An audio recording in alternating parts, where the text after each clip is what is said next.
What's up YouTube, Capital G here. Got a quick but excellent duel for you guys to check out. You know I love duels that are explosive and had those crazy stupid cheese endings. This will definitely be one of those. We got Dark Lords facing off against Thunder Dragons, and I actually think Dark Lords can win this matchup, mainly because they don't do all that much searching. They do more drawing per se than I would say searching. And if you look at this opening hand, it's got draw power for days. You've got the Allure Darkness, that's a draw 2. You have a Shell, that's another draw 2. Danger Nessie is potentially a draw, depending on if they hit it or not. It can be a draw or a search card, so we'll count that as like a half draw card. But yeah, definitely potential to get your deck rolling by turn 1. Dimensional Shifter is going to be used. You basically have to call by the grave that, because Dark Lords, they want to have a graveyard, like they need their graveyard because of the Dark Lords. You got to send cards back from your graveyard to your deck, so if you don't have a graveyard, you're basically not doing anything. Also, Dark Lords have a Monster Reborn in the archetype, and his contact wouldn't have done anything if he didn't have a graveyard, so you got to use Call by the Grave on that. He's going to go ahead and use his Shell, of course, and then at some point he'll probably use Nessie and try to get everything set up.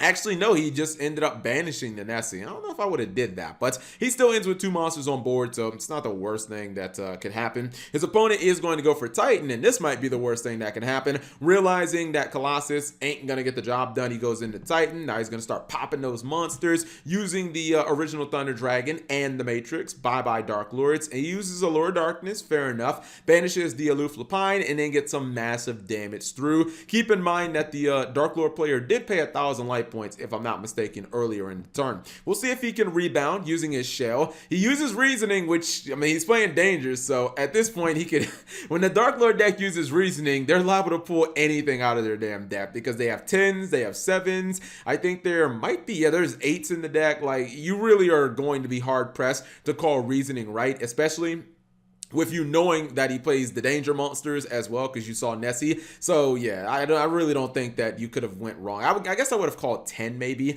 Anyways, he is going to set the copy of Tsuchinoko, then go for the Dark Lord Ishel. This was a little weird for me. He's going to go for the BLS link, and I wonder, like, what? Why not just go? Because I feel like if he would have normal summoned the Tsuchinoko, maybe this had to be a misclick or something, because if he would have normal summoned the Tsuchinoko and then gone for Borlo Dragon, I feel like he just would have won the game maybe. Although maybe you could argue no, because you can't even say that Borlo trying to take this, that the player would the opponent would be able to use Matrix, because Borlo can just chain and you can make the Titan miss timing. So yeah, he definitely should have went for Borlo Dragon, but whatever, he's not going to attack because BLS is not strong enough. He is going to try to use Matrix. I assume he was going to try to pop the BLS, but instead he's going to use the Dark Lord enchantment, so at least he can take it for the end of the turn, or for the remainder of the turn. What a top deck gets the Monster Reborn. This means, and this is just cheeky, right? Because you guys look at the game state after he reborns the Dark Lord is showing, you're like, Cap, he has no life points left. This guy has put himself into a corner.